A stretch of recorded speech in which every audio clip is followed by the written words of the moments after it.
We are talking about major losses in liquids, where we said we have different types of major losses, and we can use different formulas when determining losses in liquids.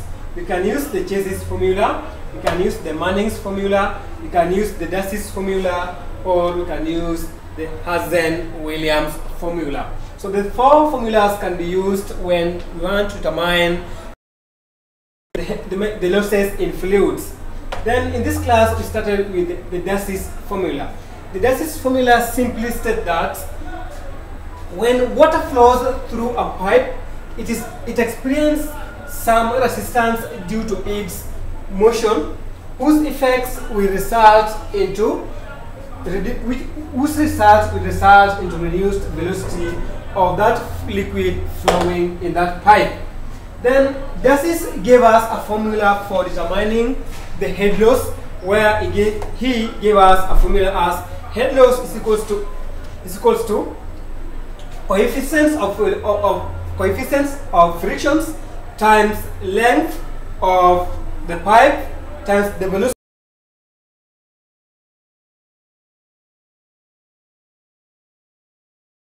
The gravitational pull, being abbreviated as FLV squared over 2G. So that one is for the American formula. So when we're told in an exam situation that that liquid is flowing, apply the American formula, then you'll have to apply this formula. Then he also gave us another formula where he said that head loss can also be equals to 4 times coefficients of frictions times length of the pipe times the velocity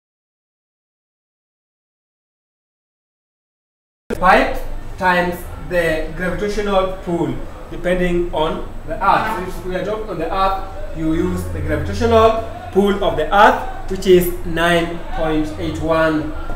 So that is the British squared. So where this one is equals to, then we are told again, but if we substitute the lambda to be equals to 4 coefficients of frictions, then we'll have our head loss as lambda times length of the pipe times velocity squared over 2 times diameter of the pipe times gravitational pull, where HF is given as the head loss, and L length of the pipe, V velocity of the flow, D diameter of the pipe, and G is gravitational pull, where it depends with the planet where this fluid is flowing. Then we have D given as the distance of flow, then F we have been given as coefficients of frictions. In an exam, we are told to determine an example where we are told to find the head loss due to frictions in a pipe of 500 meters diameter and measures 1.5 kilometers long. Again, we are told that the velocity of water in this pipe is 1.0 meters per second. Then we are told to take the coefficients of frictions as 0.005. So we simply have to apply the darcys formula, which states that the head loss is equal to 4 times coefficients of frictions times length of the pipes times velocity squared over 2 times diameter of the pipe times gravitational pull, where we'll have 4 times the coefficients of frictions. We convert it from the millimeters into meters.